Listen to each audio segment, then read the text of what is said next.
Welcome back mga kababayan sa Tagalog Crime Stories, kung saan ibinabahagi ko ang aking obsession sa true crimes at isinasalaysay ko ito sa Tagalog. Kung gusto mo ang mga ganitong contents, make sure to subscribe at turn on all the notifications para lagi kang updated sa mga bago kong videos. Kung gusto mo naman na suportahan ang aking channel sa ibang paraan, you may do so by checking these options.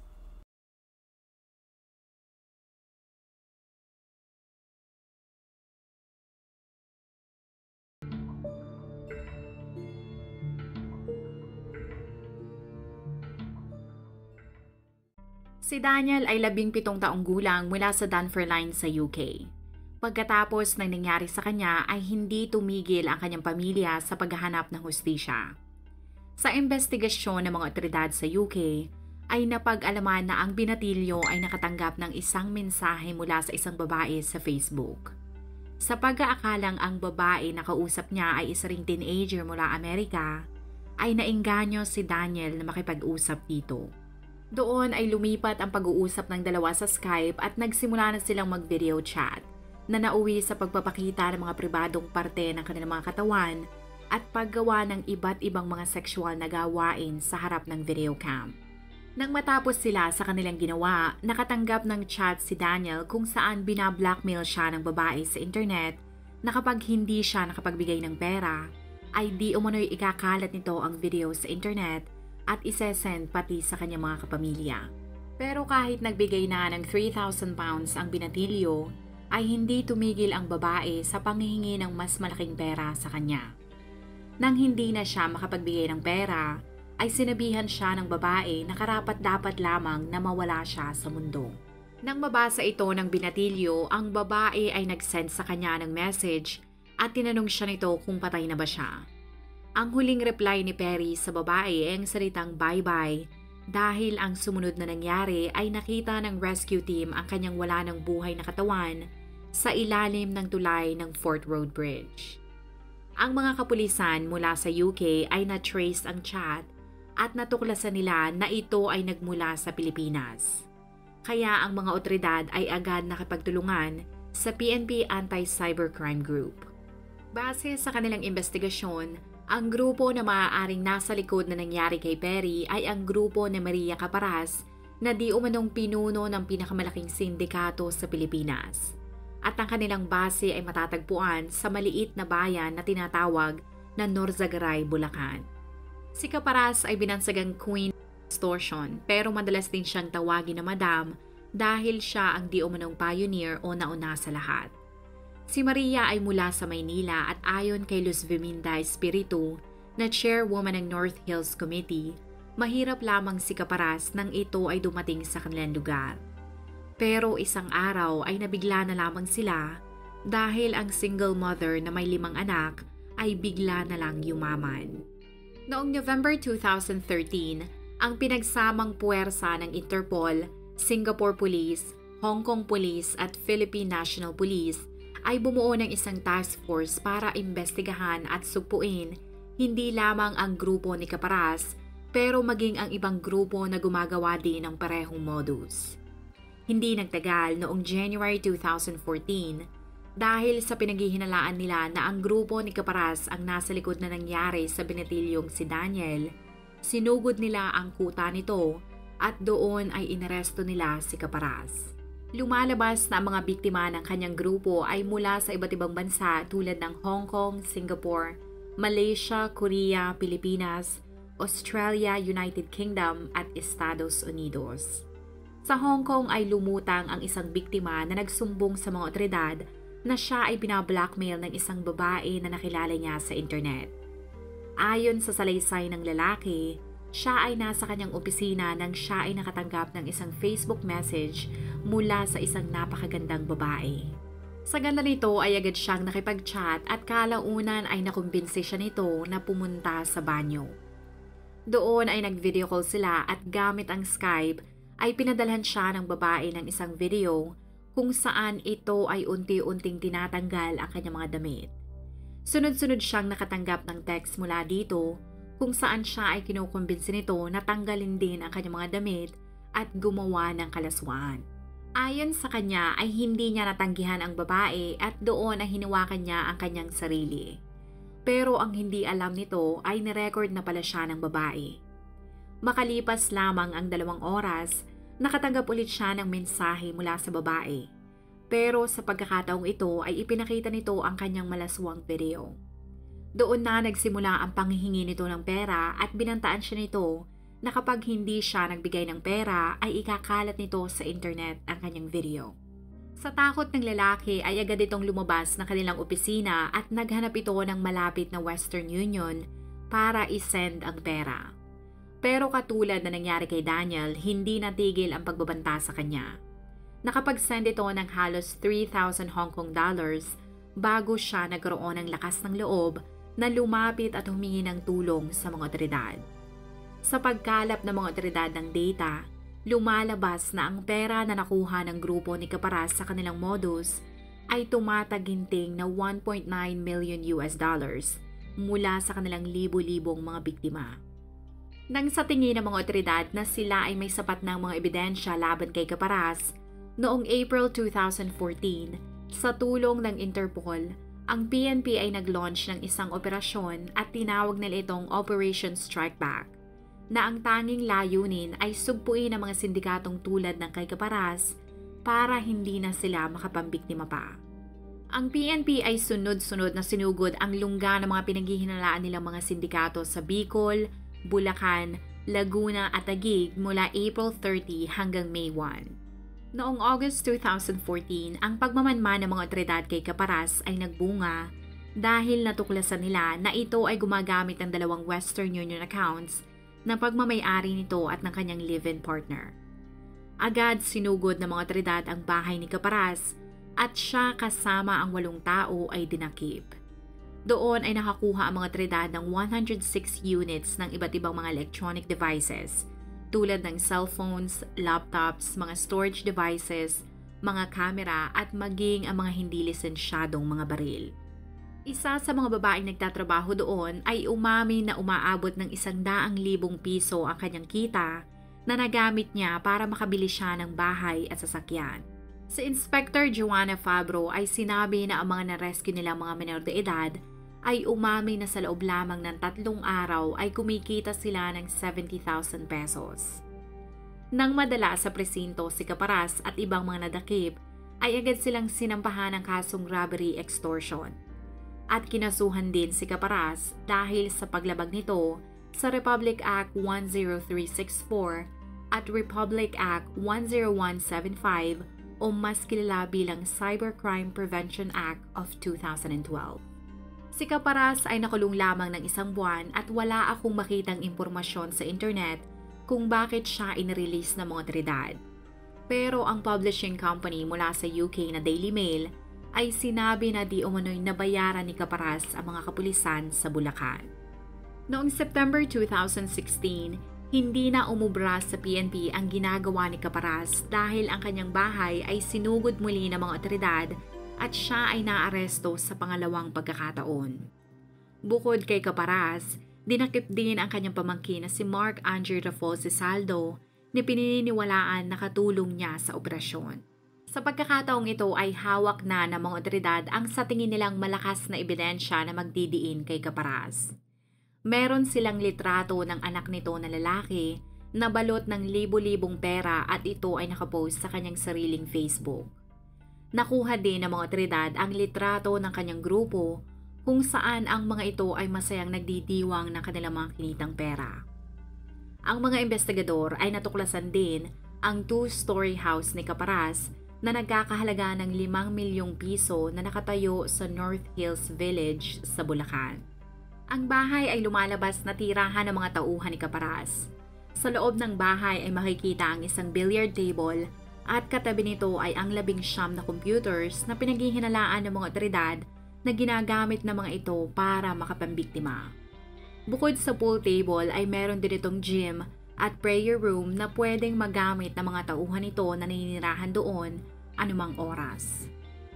Ayon sa mga kapulisan, si Caparaz ay nagmamay-ari ng 10 bahay at maraming mga sasakyan na di umano'y galing sa pera na nahuthut nito mula sa kanilang mga biktima.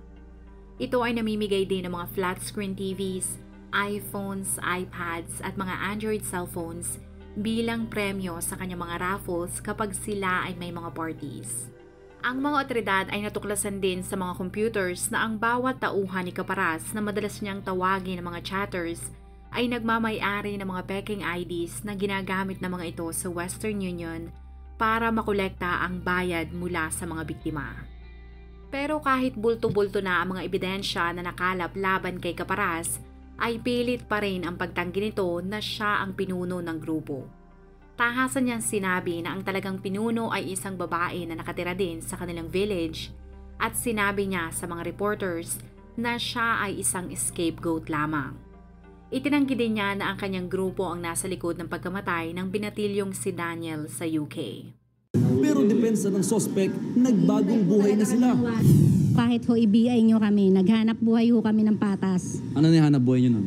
May mineral water station ho kami, nagtayo kami ng spa. Panawagan naman ni Caparaz, hulihin din ang iba pang gumagawa ng parehong krimen. Maging patas naman ho sa mga kagaya namin, na ipinahuli din ho ng dati naming among pulis, asawa ho ng Colonel Hepe ng Norsagaray. Siya ho ang nagpahuli sa amin, nakasuhan din ho yan. Yan ho, hanapin nyo rin. Sa interview ay inamin niya na minsan ay pinasok niya ang mundo para makapangigil at makakuha ng pera sa mga foreigners. Ipinagyabang niya na sa loob lamang ng 30 minuto ay kayang-kaya niyang manloko ng isang foreigner. Dahil sa di umanong tagumpay ay bumuo siya ng isang grupo at itinuro niya kung paano ito gawin. Pero sinabi niya na itinigil na niya ang gawain na ito noong 2014 pa. Ipinaliwanag niya na ang grupo niya dati ay kayang-kayang kumbinsihin ang mga lalaking nakikita nila sa Facebook na gumawa ng mga malalaswang bagay sa harap ng video camera dahil ang mga ito ay hindi matatalino. Tinawag niya ang mga taong nagtatrabaho sa kanya bilang mga chatters. Isang miyembro ng mga chatters ang nagbunyag na ang kanilang unang ginagawa ay mag-create ng peking Facebook profile gamit ang mga litrato ng mga magagandang babae na nakikita din nila sa Facebook. Doon ay kukunin nila ang mga litrato at mga impormasyon nito para magkunwari na sila ang mga babaeng ito. Kapag na-set up na ang Facebook profile, sila ay pupunta sa Google upang mag-search ng mga taong may disenteng trabaho, tulad ng mga engineers. Kapag nakita na nila ang Facebook profile ng kanilang target, ay i-message na nila ito at kapag nag-reply ang lalaki sa kanila, ay mag-chat sila sa mga ito na mga malalaswang mensahe para maengganyo at mapapayag ang lalaki na pumunta sa isang pribadong lugar. Kapag ito ay mag-isa na, magvi-video call sila sa Skype at doon ay magsesend sila ng isang video sa biktima. Ang laman ng video ay isang babaeng nag-striptease o unti-unting nagtatanggal ng kanyang mga damit. At para hindi na makawala ang biktima, ang sunod nilang gagawin ay sunod-sunod silang magsesend ng mga mensahe na malalaswa.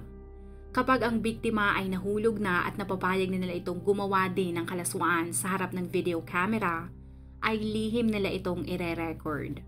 Pagkalipas ng mahigit 2 oras, magsesend sila ng mensahe sa biktima at doon na nila ito hihinga ng pera kapalit ng hindi nila pagkalat ng private video nito. Ayon sa pahayag ng chatter, ay karamihan sa kanilang mga biktima ay agad hahanap ng malapit na Western Union para magpadala ng pera. Naka-blackmail ako ng isang tao or 2 tao. Na-blackmail ko ng 300,000 to 500,000. Sa isang buwan na nakaka-blackmail kayo ng isang tao? Ilang tao na ba-blackmail? Marami. Kasi sa isang buwan, marami talaga kami na-blackmail. Kasi everyday kami nag-online. Kahit sabihin mo may pera na, kumita na kami. Once na nag-online kami, nire-reserve lang muna namin yung iba para may income pa rin kami. Kumbaga, once na ma-blackmail pa namin yung magkakaroon pa kami ng pera once na nawala na ulit kami ng pera. 50-50. For example, sabihin natin 50,000, tig 25,000 kami. Wala ko talaga akong idea na gano'n yung magiging trabaho ko kasi nga in-invite lang din ako ng friend na sabi may easy money nakikita through online lang. Lumalabas na ang mga taong ginagamit na chatter ni Caparaz ay mga batang babae na ang pinakabata ay 13 taong gulang. Pero madalas ang mga chatters nito ay mga transgender. Ayon kay Caparaz, Kalimitan sa kanyang mga chatters ay hindi gaanong nakakapagsalita ng English. Pero hindi ito problema dahil meron siyang ginawang mga pre-made na mga text messages. Kaya ang gagawin lamang ng mga ito ay i-copy-paste at isend ito sa mga biktima. Nang malaman ni Caparas na may isang binatilyong nagpakamatay sa United Kingdom dahil sa binalakmil ito, ay sinabi niya na malungkot siya sa nangyari. Pero matindi talaga ang pagtanggi nito na walang kinalaman ang kanyang grupo. Sa harap ng kamera ay nagmakaawa si Caparas na pakawalan siya dahil gusto niyang makasamang lumaki ang kanyang 5 anak. Habang umiiyak ay sinabi niya na kapag siya ay pinalaya, magpo-focus na lamang siya sa kanyang ibang negosyo tulad ng water refilling station at spa. Pinuntahan ng Daily Mail ang maliit na bayan sa Norsagaray at doon ay nakita nila na ito ay perpektong lugar upang maging sentro ng modus operandi ni Caparas. Ayon sa kanila, ang lugar ay walang gaanong presensya ng mga kapulisan. Base sa kanilang report na napublish noong January 2017, napansin nila na ang mga bata sa lugar ay halos nagsusuot ng mga branded na mga damit na ayon sa kanila ay hindi normal. Nang makausap nila ang isang residente sa lugar, ay sinabi nito na halos 70% ng mga tao na nakatira doon ay nagtatrabaho bilang mga chatters. Ayon sa residente, sa hirap ng buhay sa kanilang lugar, ang trabaho bilang isang chatter ay hindi nila tatanggihan dahil ito ay easy money. Napansin din ng mga grupo ng reporters mula Daily Mail na sa tuwing magtatanong sila sa mga residente doon tungkol kay Caparas, ay biglang magkaka-amnesia ang mga ito at sasabihin na hindi nila ito kilala. Yung unang kinabubuhay doon sa NHB, which is yung paggawa ng basahan at pagbebenta ng basahan. Nagtatrabaho kay Caparas doon na sabihin natin nasa 80% nakatao. Walang nagsusumbong doon kay Caparas kasi sa NHB kasi halos lahat, buong NHB yon, lahat ayun yung trabaho. Lahat sila is kami yung trabaho. Pag lahat ng makita mo doon bahay na malaki, all in yun.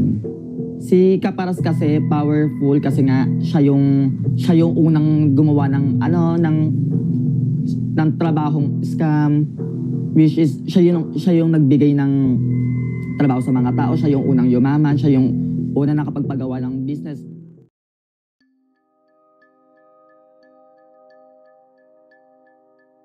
Ayon sa mga otoridad, naniniwala sila na si Caparas din ang pinuno ng isang grupo na may parehong modus na natagpuan nila sa San Jose del Monte. Ang anak din itong babae ang pinaghihinalaan din na may-ari ng Western Union na ginagamit para makash in ang mga pera na ipinapadala ng mga biktima. Pero walang kaso na isinampa sa anak ni Caparas. Sa interview ng Daily Mail kay Senior Superintendent Ronaldo de Jesus na head ng Philippine National Police Anti-Cybercrime Group, si Caparas ay mananatiling nasa kulungan hanggang magsimula ang paglilitis sa kaso.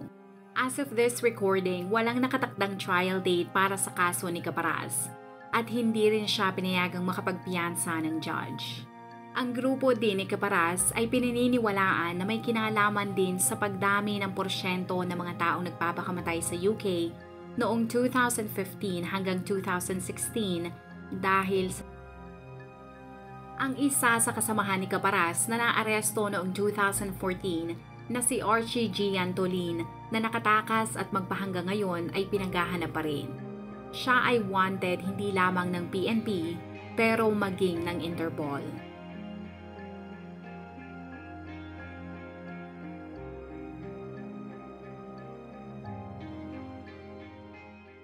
Kung ikaw ay nakinig hanggang sa dulo ng video na ito, maraming salamat sa panonood sa episode na ito. Please consider leaving a comment or i-like ang video na ito. At kung may kaso ka na gusto mong i-cover ko, please let me know.